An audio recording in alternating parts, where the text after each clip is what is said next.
People, soil is important when planting. Whether it be grass, crops, or gardens. Yes, soil is important. It is crucial to the planting process. Of course, some soils are not the most advantageous.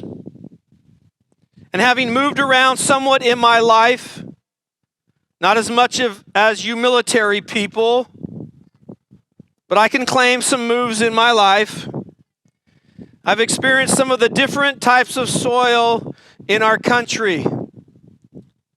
Like I've experienced the soil in the foothills of California, in the plains of Wyoming, in the high desert in Oregon, and in the rainy Northwest. So then clay soil, white ash soil, rich, dark soil, and here in Washington, very rocky soil. You know, when we were in California, Northern California, foothills, they had real clay soil, red clay soil. So if it was wet at all, our kids were outside playing, they would bring that red pigment soil into the house. And we had a new house built, young couple. And what color carpet did we decide to put in the house? Blanco, right? White carpet. Not the smartest thing. We should have had red colored pigment soil. But the soil was crazy there. You would dig down and it would just be clay. If you've ever never experienced it, just clay. And you pull the clay out and you try to put soil into it, mix it, and it doesn't mix really well. And you got to keep taking the clay out, and pretty soon, hopefully you get almost all the clay out, and then you can actually have some good soil. By the way, I know that some people disregard their native soil completely while planting, and instead construct garden boxes above the ground and just fill them with dirt from a bag, which is not a bad idea if your present soil is not very good. Just go down to Home Depot or Walmart and get dirt in a bag. I saw the Bates family, one of the members, do that the other day. I thought that was crazy. They just put the wood in a square and they put it on top. And I thought, well, they're gonna dig down, right? No, he started pulling bags out of his car and we're gonna fill the box now. And that's gonna be our garden. He must have had some pretty bad dirt. Probably back in Tennessee somewhere. I haven't lived there, but maybe some of you guys know what that's like. Like we said, soil is important. And so for more on this, we will turn now to the Bible. In fact, to Matthew chapter 13. So if you have your Bibles, let's turn there, Matthew chapter 13. And to an important parable Jesus taught using soil as an illustration and metaphor. But before we get to it, I first want to share what I think is some helpful background information. People, most of the Roman Empire's inhabitants in Jesus' day were rural peasant farmers or herders. Thus, in a primarily agricultural society, the choice of such imagery for parables by the Lord really needed no special explanation. And I've, had enough gardens. My dad had a big garden when we lived in Ophir, California. And then we had a really big garden in that red soil garden. We had over 30 boxes of planting areas. And so I'm used to working with the soil somewhat. I've always worked outside. Some of us maybe don't know much about soil, but they knew about soil. Yes, Jesus' teaching illustrations throughout the Gospels do demonstrate that he ministered frequently among this particular class of people. Also, I would add that the way his stories are constructed, demand that the details he shares be noticed. Be noticed, which means Details are important, even small ones. And one more thing, guys. In chapter 12 of Matthew, a decisive clash with the Pharisees had taken place in someone's home close to the shore of Galilee. And so I want to pick up that conversation in Matthew chapter 12, beginning in verse 22. And again, I think this is some good background that we can glean from. So Matthew chapter 12, we'll begin there, beginning in verse 22. Then a demon-oppressed man who was blind and mute was brought to him, to Jesus, and he healed him so that the man spoke and saw. And all the people were amazed and said, "Can this be the son of David?" But when the Pharisees heard it, they said, "It is only by Beelzebub, the prince of demons, that this man casts out demons." Knowing their thoughts, he said to them, "Every kingdom divided against itself is laid waste, and no city or house divided against itself will stand. And if Satan casts out Satan, he is divided against himself. How then will his kingdom stand? And if I cast out demons by Beelzebub, by whom do your sons cast them out? Therefore they will be your judges. But if it is by the Spirit of God that I cast out demons, then the kingdom of God has come upon you. Or how can someone enter a strong man's house and plunder his goods unless he first binds the strong man? Then indeed he may plunder his house. Whoever is not with me is against me, and whoever does not gather with me scatters.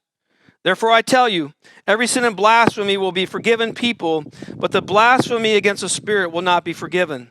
And whoever speaks a word against the Son of Man will be forgiven, but whoever speaks against the Holy Spirit will not be forgiven, either in this age or in the age to come. Either make the tree good and its fruit good, or make the tree bad and its fruit bad. For the tree is known by its fruit. You brood of vipers, how can you speak good when you are evil?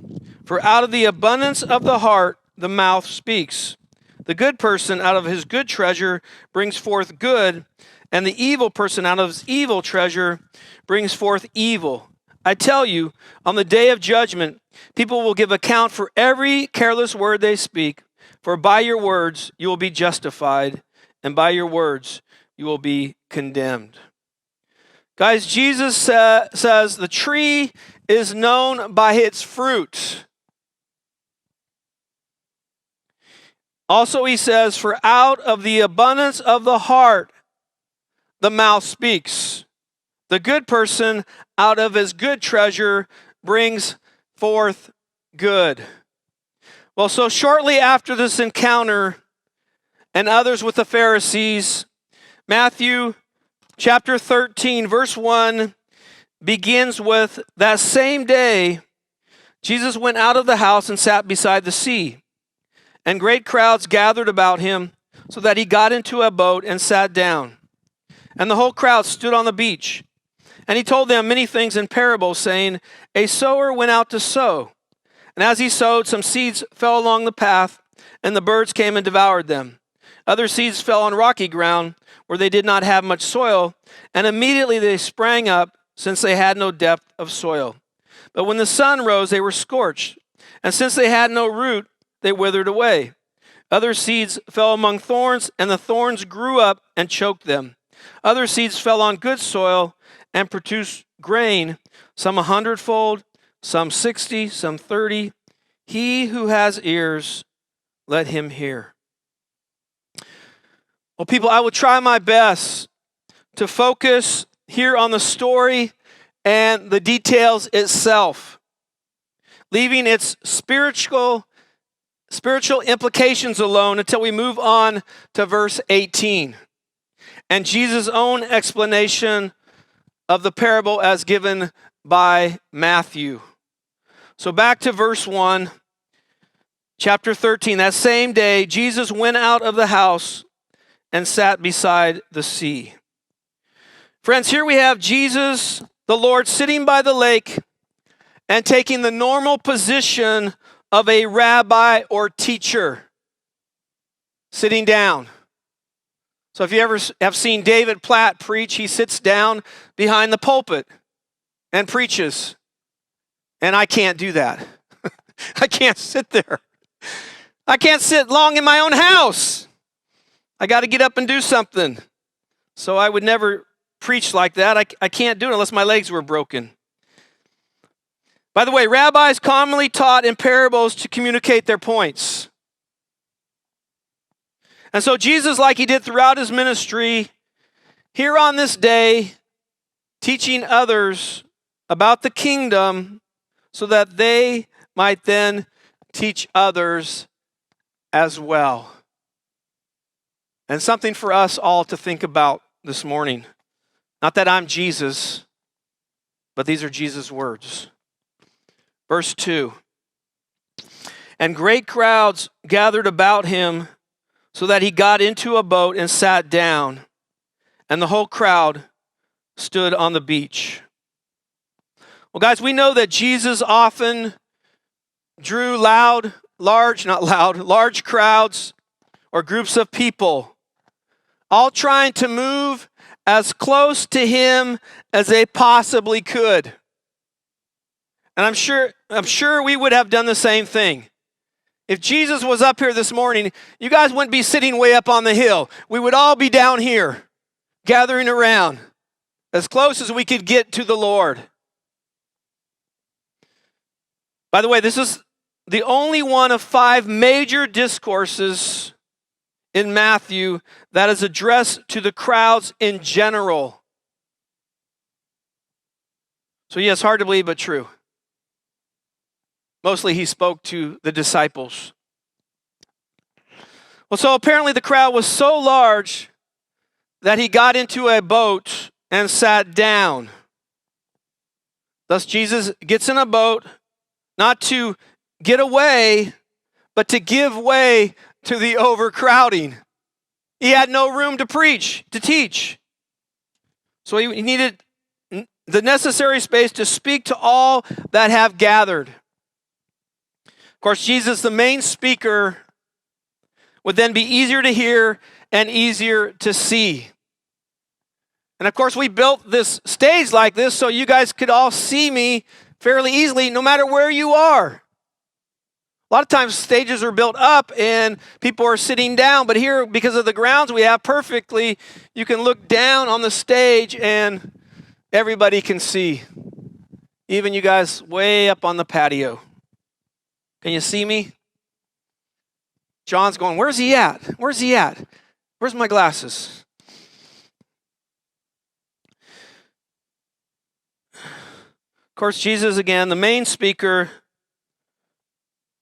And this perhaps an ideal acoustic situation as well.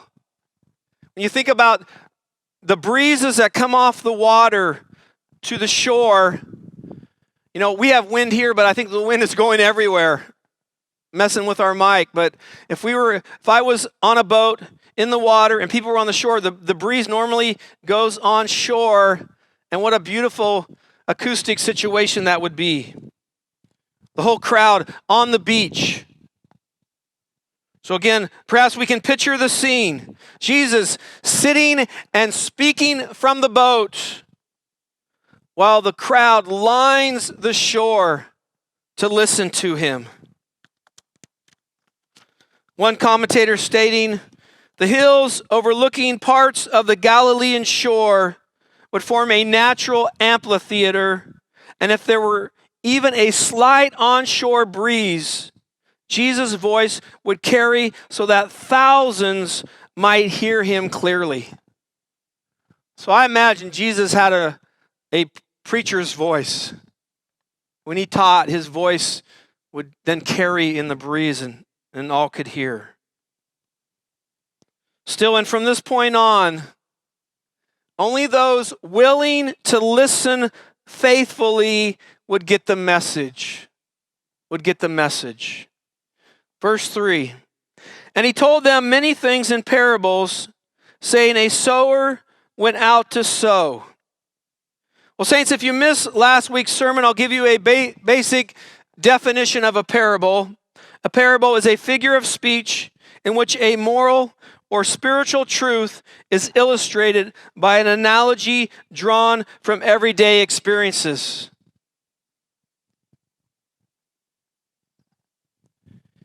When I speak to the youth, I like to use, I guess, parables, analogies from my day.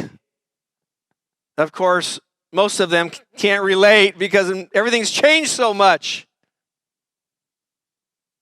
But, if you're speaking to youth, you want to use analogies that they understand. Jokes that they understand. Not dad jokes. Jokes that they actually understand.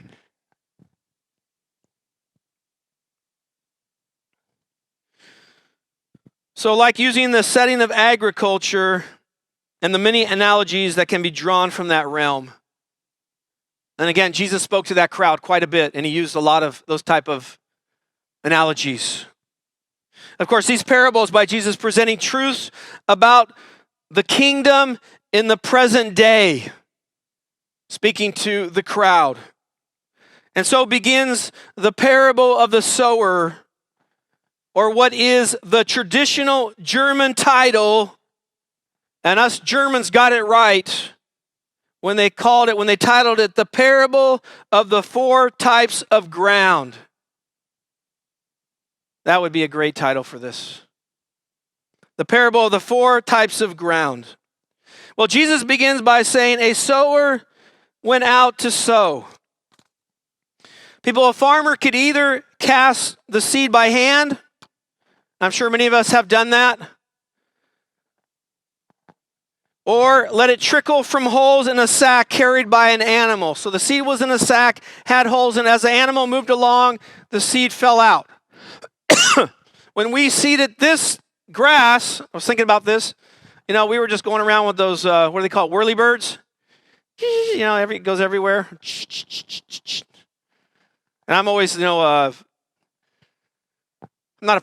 sometimes a perfectionist, but I always overdo everything. So I don't think I got enough seeds, so I got to get, too many bags and keep going over because it doesn't look like it's enough. And this took forever. We planted this grass in around September, October, actually end of October almost, and it just sat here because it needed that warmth. And finally, I don't know when it was, sometime in November, we actually really started seeing the grass come up. That was about 13 years ago in the fall. However, the focus of this parable is not the sower or even on the seed, but on the different types of soil into which it falls. And that's why I like the German title. But again, the farmer, in whatever method, scatters a seed which falls in various places. By the way, the sowing Jesus referred to is most likely of wheat or barley, to the principal grain crops of Palestine at that time. The wheat crop, something our own family experienced while living out in Wyoming for 3 years. When you took a drive anywhere, it was just wheat and wheat and wheat, just as far as the eye could see. And again, for Jesus' actual listeners who lived and worked in an agricultural society, this was everyday life. Like, Jesus is speaking my lingo, my language. I get this. This is right up my alley. But for us, far removed from Palestine, and yes, even Wyoming, picture in your mind long fields marked off by the occasional dirt road down the middle, or in Palestine of that day, perhaps a footpath. So again, if you ever driven out in Wyoming, you can just look and just see the field. It just keeps going and keeps going. It seems for miles. And no doubt some of the seed being broadcast by the sower inevitably falling outside the perimeter of the plowed field and or unintentionally falling in the wrong places. Verse 4. And as he sowed, some seeds fell along the path, and the birds came and devoured them. Well, people, like we said, the path or road is one way to travel along the field and to purposely stay off what has been plowed. You don't walk on what you plowed. In fact, it would probably be hard to walk on. It's softer soil. So picture a well beaten down, unplowed, hard path of dirt. Soil that was most likely hard as concrete because it probably never gets plowed, and unable to receive seed. For the seed to penetrate. And so the birds came and devoured the seed on the dinner plate-like path, as if it was served up just for them. Okay, birds, come and get it. Dinner time. Which means they completely ate the seed lying there on the soil, exposed, unburied, and now totally wasted. That's wasted seed. As soon as it hits the ground, the birds come and they devour it. First part of verse 5. Other seeds fell on rocky ground where they did not have much soil. People, unfortunately, much of the land in Palestine has only a thin layer of soil over solid rock, aka limestone bedrock. So again, little depth of soil. Of course, this second scenario would have been familiar to those who farmed the rocky land of Galilee. Yes, I'm familiar with it as well. Here, especially thinking back when one of our guys in the church he said he would come out and rototill our garden. Probably the first summer that we were here. And he came over with the rototiller, and I'm watching him, and dirt's coming up, and man, I'm thinking, man, this is good stuff. Look at this stuff he's rototilling. And then I think he left, and I went over to it, and he just took a shovel and dug down, and it was only this deep. He was right on top of the rock, just spitting up the soil above it. It was terrible soil. I don't think it went down more than like 4 inches. So picture that. Let's go back, though, to verse 5 again. Other seeds fell on rocky ground where they did not have much soil, and immediately they sprang up, since they had no depth of soil. Verse 6, but when the sun rose, they were scorched, and since they had no root, they withered away. People, such seeds sprout and promise to be the best of the crop. So healthy and full of potential. You plant it, and it seems to come up right away. And you're thinking in your mind, this is going to be the best garden ever. So healthy, so full of potential. However, as the sun's heat increases, maybe we have a week of really hot weather, and the shallow soil heats up quickly, what's planted therein will then wither away from the lack of the plant being able to send down deep roots for water. Of course, a rock layer preventing this from happening. Plant the seed, 4 inches of soil, it comes up on top, but it can't go down. It's sitting on 4 inches of soil. Again, the roots unable to penetrate the concrete-like underlayment. So initial growth, but it doesn't last. Why? Because it dies out as quickly as it sprang up.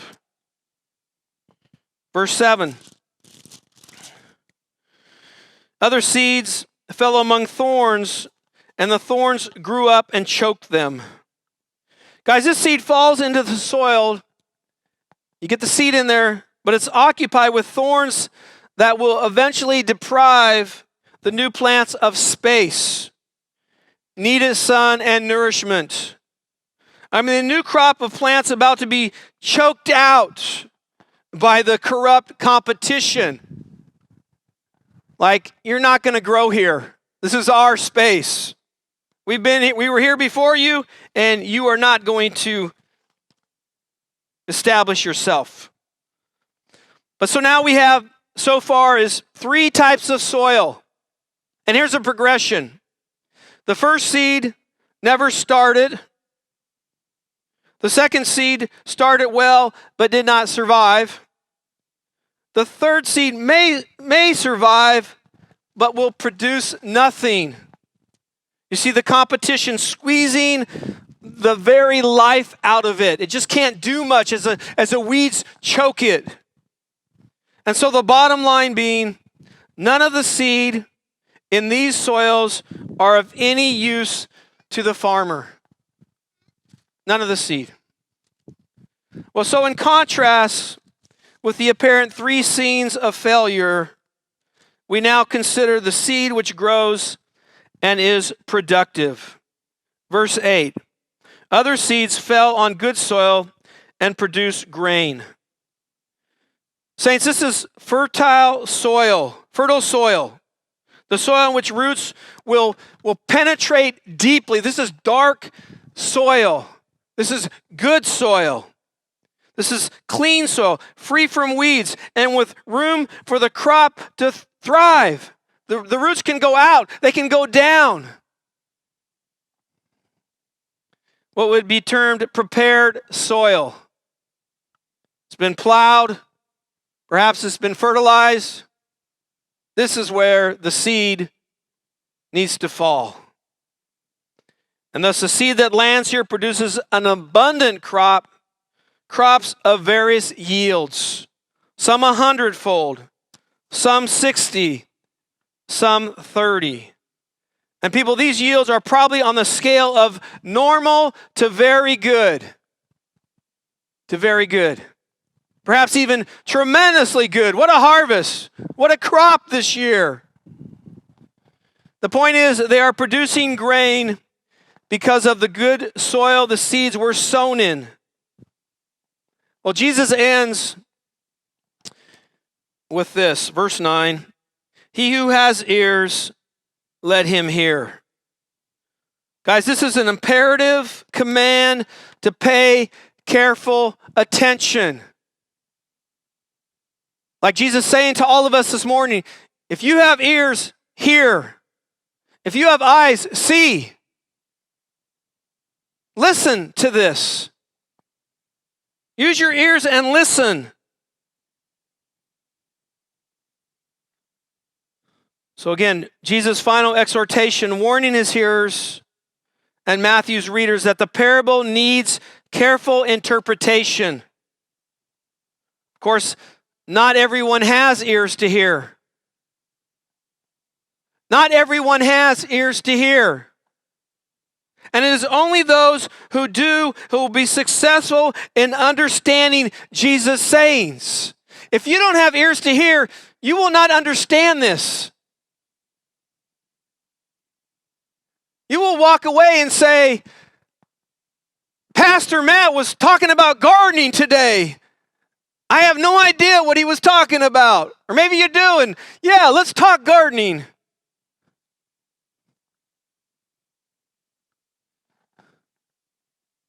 It's like people walking out. What did the pastor preach on? He preached on sin. What did he say about it? It's not good. Sin is not good. So then the need to pay attention, to listen with a believing heart, and look beyond the surface for true meaning. So guys, and on the face of it, the difference of the seed producing a crop lies in the type of soil it is spread and not in the sowing. Not in the sowing. Unless, of course, you want to blame the sower for miscasting the seed. You're a terrible sower. Why would you put any on the path? Why would you cast any in the rocky soil? Why would you cast any in this area of thorns? It's the sower's fault. You're a terrible sower. You ever use those whirly birds? You try getting that in the places you want it to go. It just goes everywhere. But again, this is not the point of the parable. Let's get on the sower. No, but nothing is said about the sower and his skill. Likewise, nothing is said about the quality of seed. Nothing is said about the quality of seed.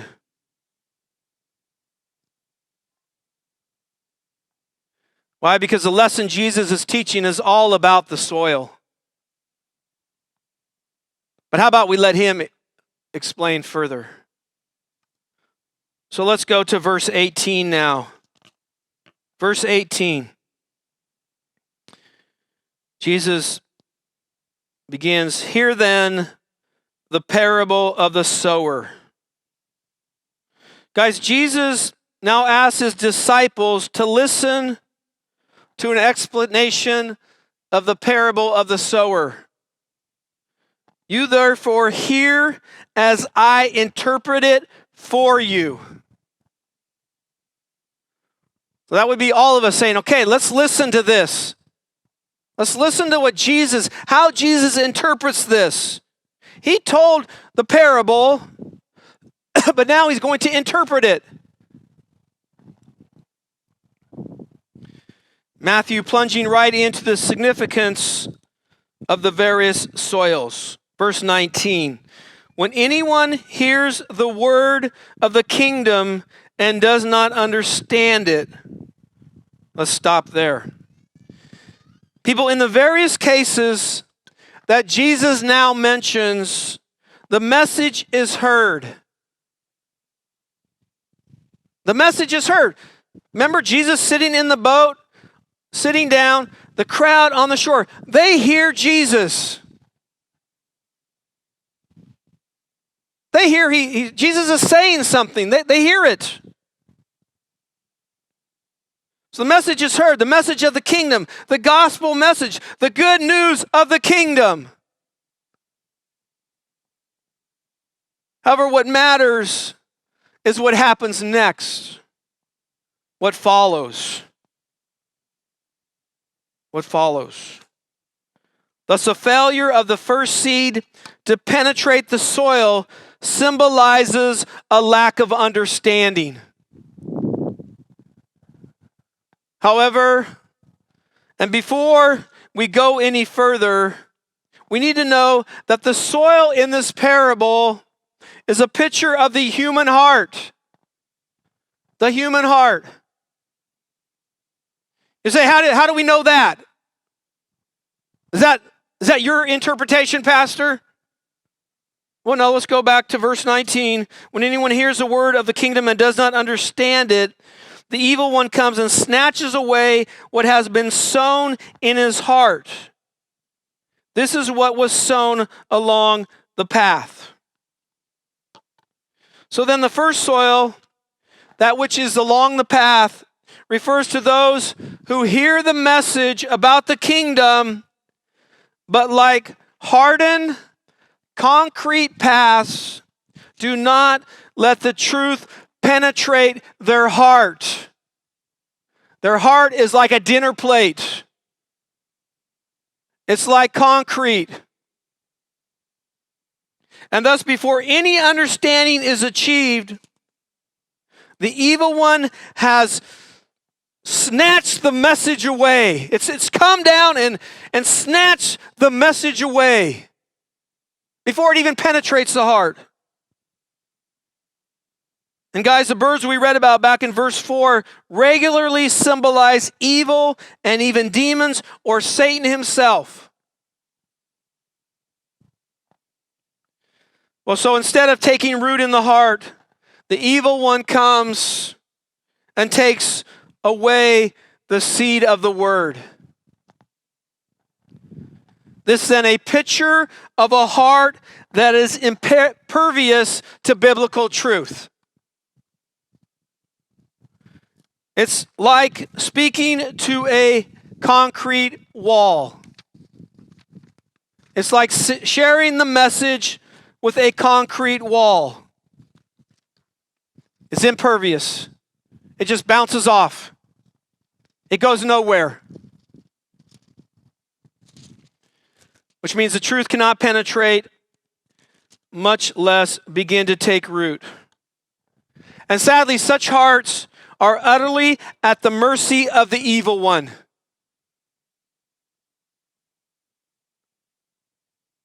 So think about people that you know, that you've shared the gospel with. Their hearts so hardened that they are utterly at the mercy of the evil one. we need to pray for them. We need to pray that God would change their heart. Because no matter what you say to them, it doesn't get through. They might hear you, but it goes nowhere. It goes nowhere. Verse 20. As for what was sown on rocky ground, this is the one who hears the word and immediately receives it with joy. People, in this scene, the situation is initially positive and hopeful and even joyful. I mean, this person may show immediate signs of life and enthusiasm. They love that you shared the message with them. They are excited. I've seen this before. However, the soil spread thinly over a layer of bedrock illustrates a shallow-hearted person who responds immediately to the message, but still only superficially. I've seen this with some kids in youth group. I've seen this with some adults. I mean, they seem receptive to it. Likewise, they may even demonstrate a keen interest in it. Tell me more. Tell me more. Moreover, they are exhilarated by it. Their countenance is happy, is joyful. So, oh, what promise. This is exciting. I shared the message and they seem to be receptive and even joyful. However, verse 21, yet he has no root in himself, but endures for a while. Guys, no root means no fruit. No root, no fruit. That's no real inner conviction of the heart. Again, you could think this is superficial, only external, which can last for a time. Because, we shared the message. We're excited. We've seen this person and we're excited about it. And it may look like believing for a while, perhaps intellectually at least. And yet, the last part of verse 21, and when tribulation or persecution arises on account of the word, immediately he falls away. Friends, when external pressures, trouble, and persecution come, like the sun beating down on a rootless plant, the lack of death is exposed, and such people fall away. You see, their inner being, never having experienced the deep and decisive, heartfelt message of the kingdom. It's never penetrated the heart.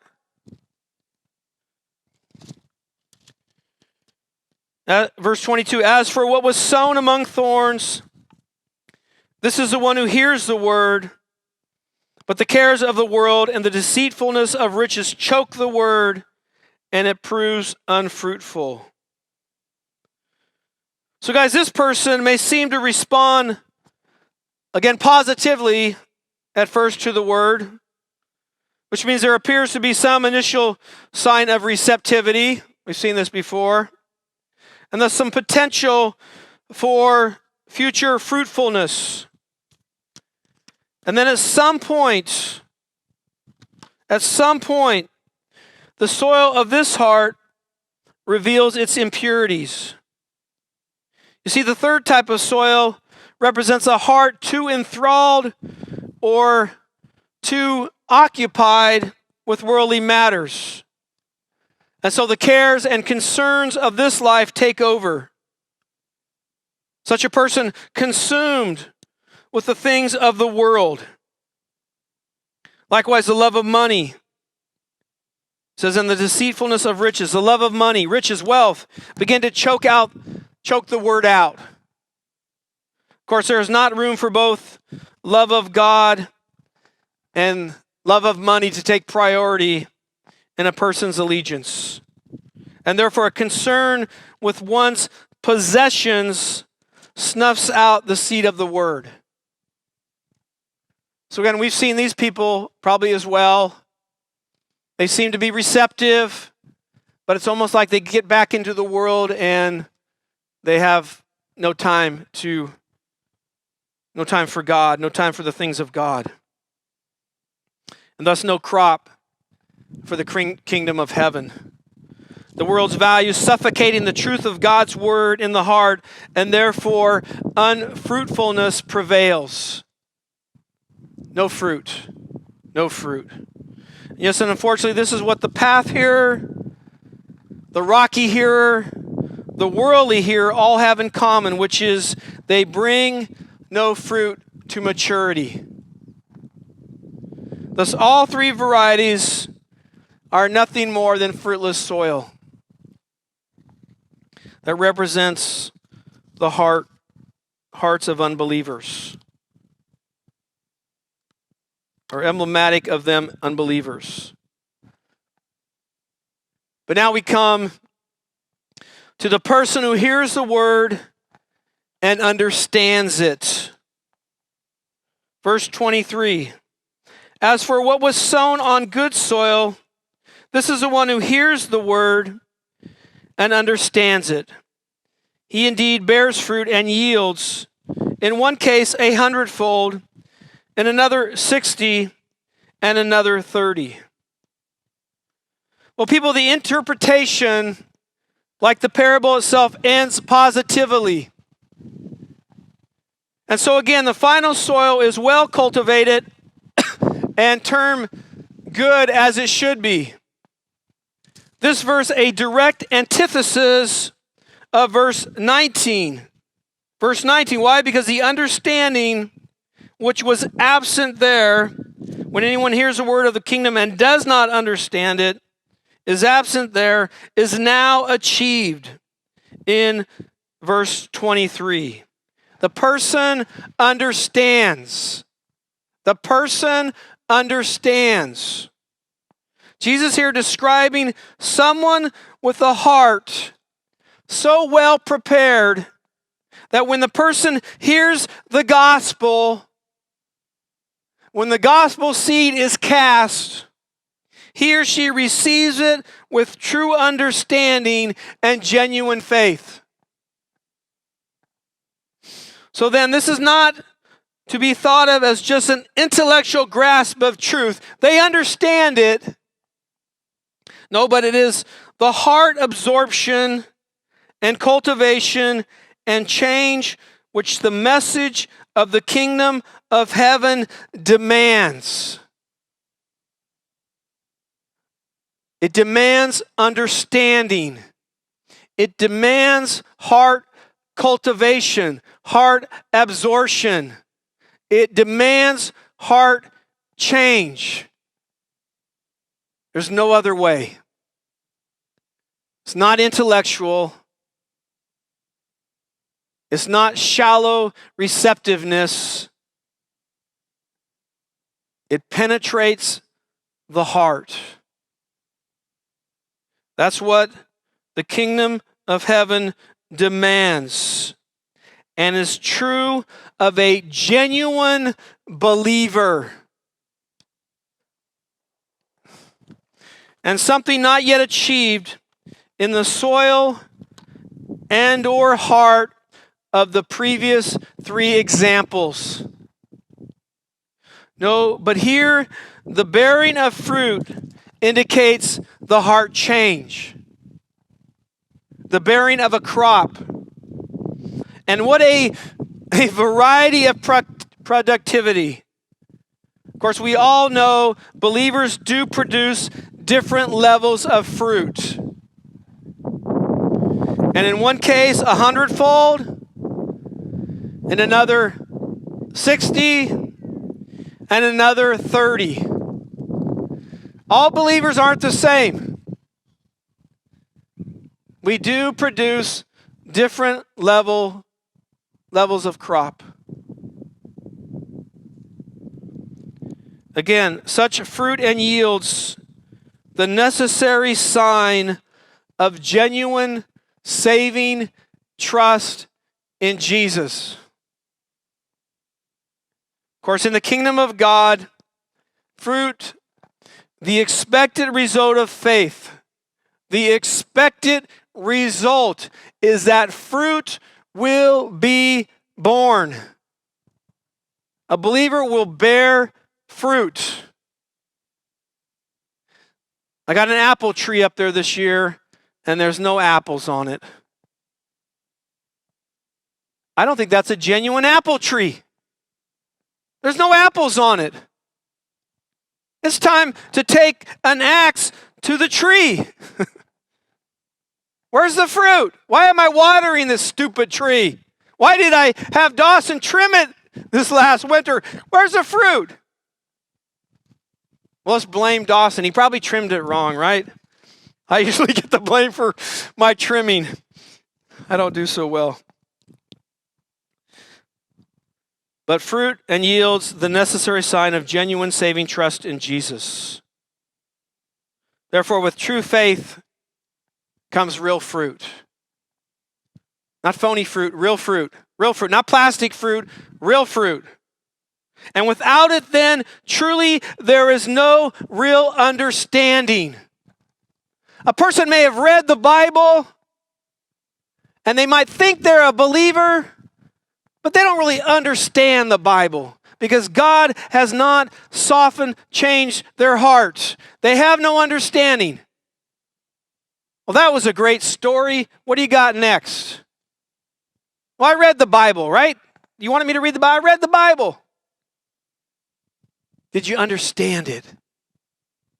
Because only God can cause understanding.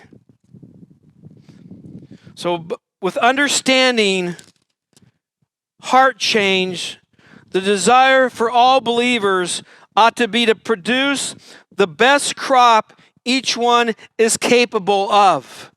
The very best crop. Well, friends, the parable of the sower is about the different fates which await the same sown seed in different types of soil. Again, the same sown seed in different types of soil. Same sower, same seed, different soil. It's not the seed, it's not the sower. Same sown seed in different types of soil, which means the message about the kingdom receives a varied reception among various people. You can count on it. However, get this. Only God himself can plow and prepare a heart to receive the word. Only God himself. Only God himself can plow and prepare a heart to receive the word. Only God himself. It's not based on how smart you are. Oh, I'm so intellectual, I'll read the Bible, I'll understand it. No, you won't. You won't understand a thing unless God opens your heart. Still, the parable is a reminder that when we share the gospel with others, the good news of the kingdom, the results will always vary according to the condition of the hearts of our hearers. So you do need to understand and how to present a simple gospel message. I wouldn't want to say that you don't need to know that. A simple gospel message. The kind of message that our children learn in Awana or in Sunday school. John 3:16, Romans 3, Romans 5, chapter 5, Romans 6, all those verses that we read in there. Ephesians 2:8 and 9. And therefore, success or failure does not hinge on our skills as sowers. No, not necessarily. Again, we don't have to have, well, he's the evangelist in our church. Bring him to the evangelist. Just share the gospel message. Share the message you heard this morning. Share just a gospel presentation. But again, success or failure does not hinge on our skills as sowers, because no matter how well we broadcast the seed, the gospel message, some of the seed will invariably land on the 4 different types of soil. If you go out and you just share the gospel, that's what's going to happen. The various types of hearts. And yet what should encourage all of us is some of the seed we scatter will indeed find well-prepared, well-cultivated soil, hearts prepared by God himself. So we just go out and we spread gospel seed. And we talk to this person, and we share the gospel with this person, and we share the gospel with these people. And God is the one that plows and cultivates the heart. And maybe he's already prepared them. That's usually how it works. And when we share it with them, you can just see their eyes brighten. And their heart's already been softened. And they just become seriously receptive of it. And the result then will be the bearing of fruit. Real, genuine fruit.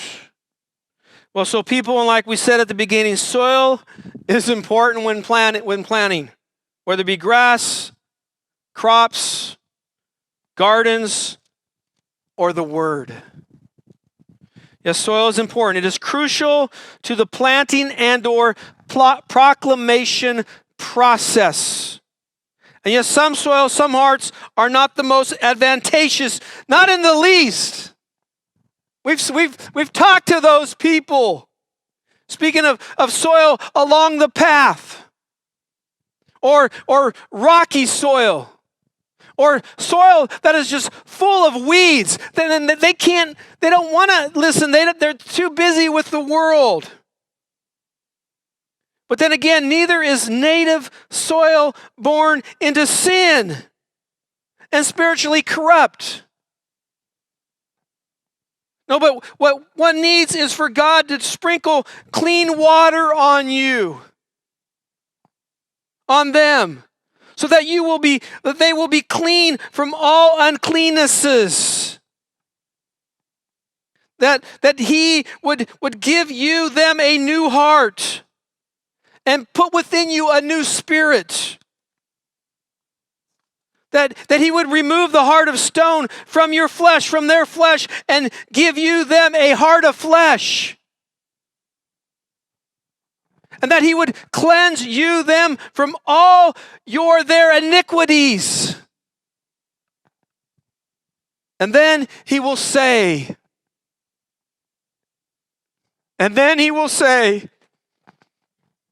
you shall be my people. You shall be my child. And I will be your God. Isn't that amazing? This corrupt, dirty soil. And God says, I will change that. I will change your heart. I will plow it. I will cultivate it. I will soften it. I will give you a new heart. I will cleanse you from all your iniquities. And not only that, I will say to you, you shall be my people. You shall be my child. I'm going to bring you into my family. I will be your God. Well, saints, talk about a storybook ending to the parable of the sower and to life itself.